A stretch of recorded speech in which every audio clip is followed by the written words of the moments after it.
All right, guys, we're going to talk about some quick questions for inflammatory disorders and just kind of review the rationale as we go through. Number one, a nurse is caring for a client who has pericarditis. Which of the following findings should the nurse expect to see? Okay. A, petechiae.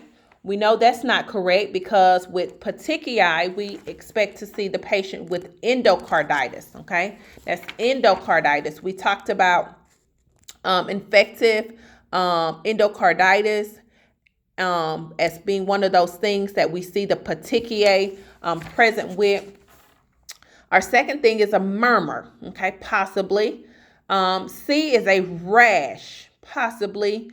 Or D, a friction rub, okay. Now, to think about this, a friction rub is typically heard during auscultation of a client who has pericarditis. A murmur is an expected finding of a client who's got myocarditis and endocarditis. So, myo murmur, okay? That's a way to remember that, and endocarditis.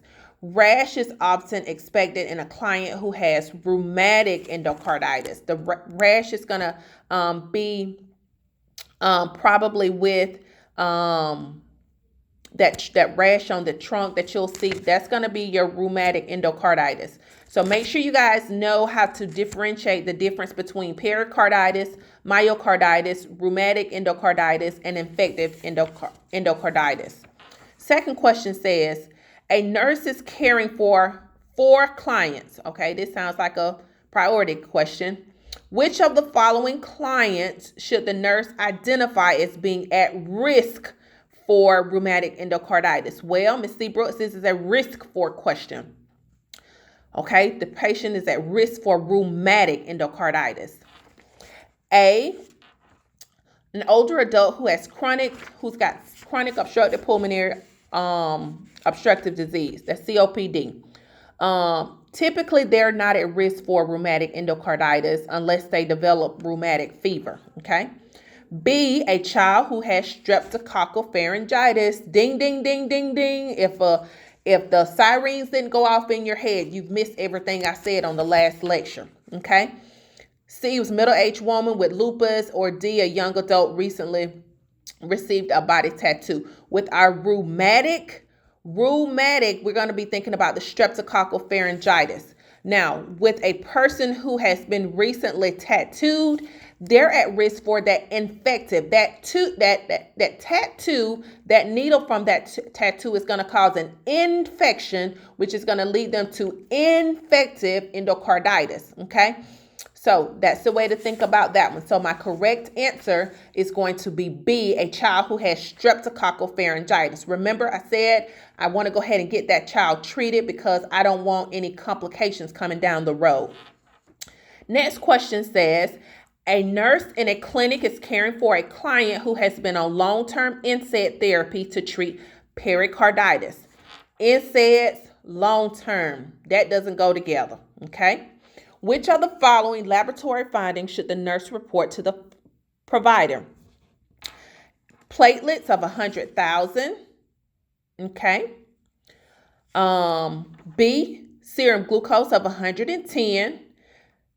C, serum creatinine of 0.7. Or D, an ALT, which is a liver enzyme, of 30. So this question just goes back to knowing your basic lab values. The correct answer is A, because long-term NSAID therapy can lower platelets. This finding is outside the expected reference range and should be reported to the provider. We usually want our platelets greater than 100,000. Okay, greater than 100,000.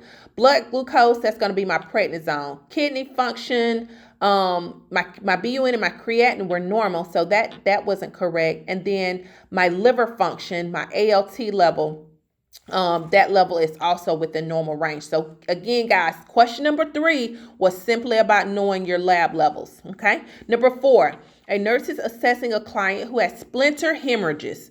Ding, ding, ding, ding, ding. Something should have went off in your head. Client has splinter hemorrhages of the nail beds and reports a fever.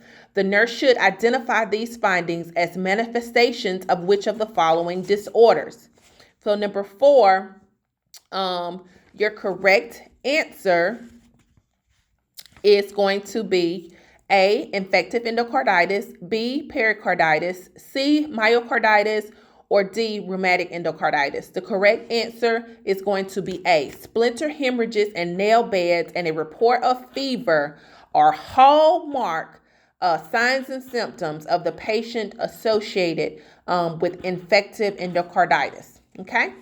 Last one. The nurse is admitting a client who has suspected rheumatic endocarditis.